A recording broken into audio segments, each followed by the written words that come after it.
At Thanksgiving, my uncle raised a toast to the people who actually matter. My name wasn't mentioned. My chair was missing. I stood through dinner. No one offered a seat. I drove home in silence, opened the storage locker, blew dust off the box of documents, family loans, quiet transactions, old promises on paper.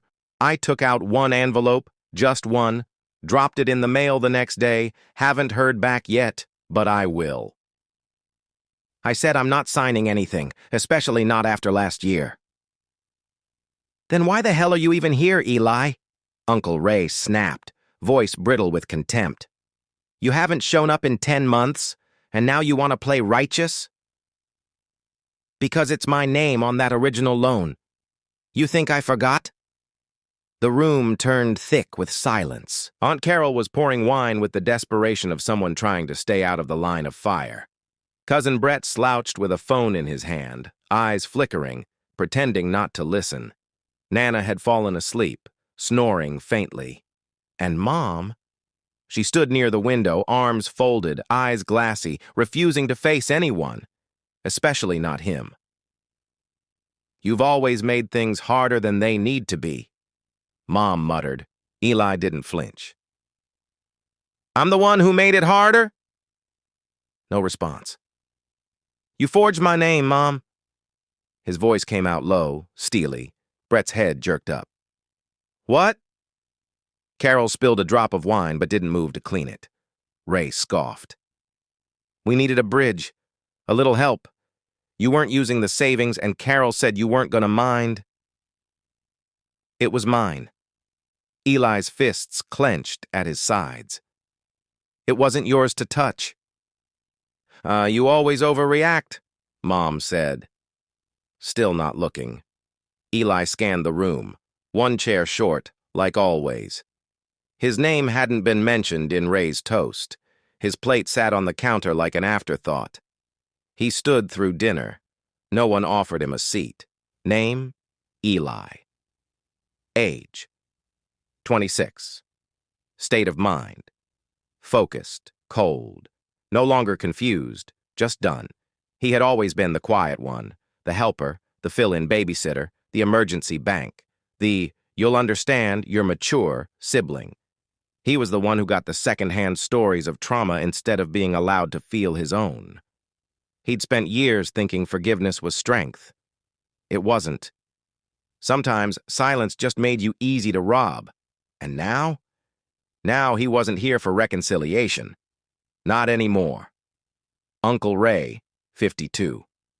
Loud, stubborn, always believes he's owed something, thinks he's the patriarch now that Eli's grandfather passed, gets angry fast, and apologizes never. Aunt Carol, 49. Ray's wife, smiles too much when things go bad, passive, calculating, plays peacekeeper until it costs her. Cousin Brett, 22. Grew up spoiled, never worked a real job, got bailed out of debt by the family fund, which turned out to be Eli's savings. Mom, 48.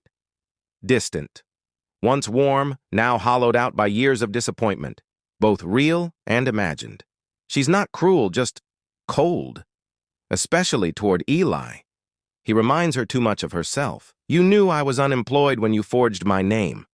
I was drowning.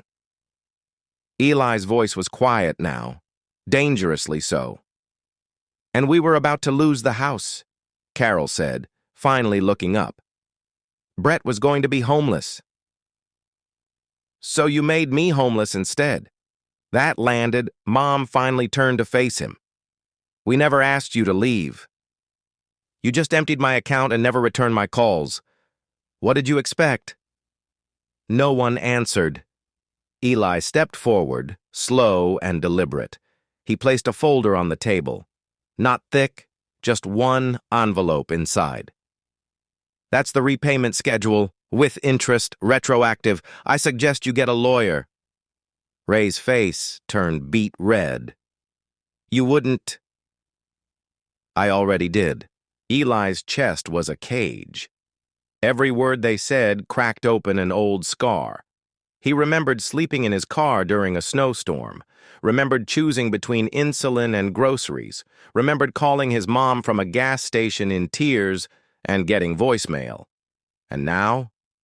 Brett had a new gaming console. Ray had renovated the back deck. Carol had flown to Phoenix for a yoga retreat. All on his money.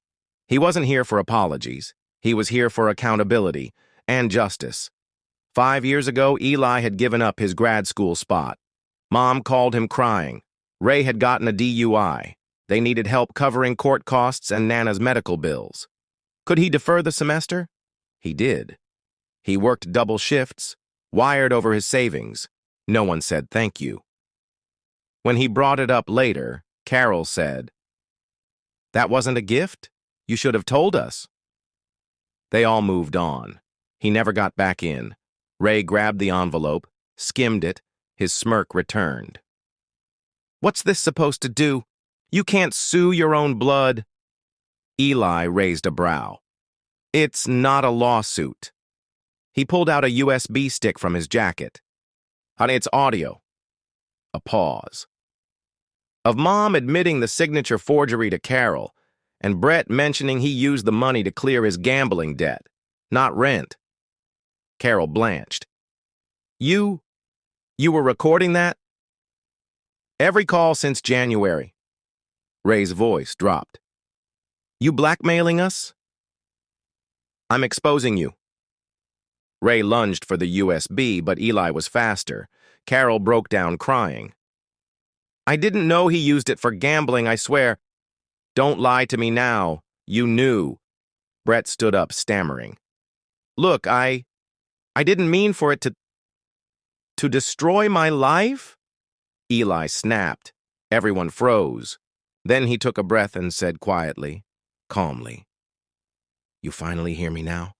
Or do I need to send another file?" Eli turned for the door. No shouting this time, just silence. Mom followed him out, steps unsure.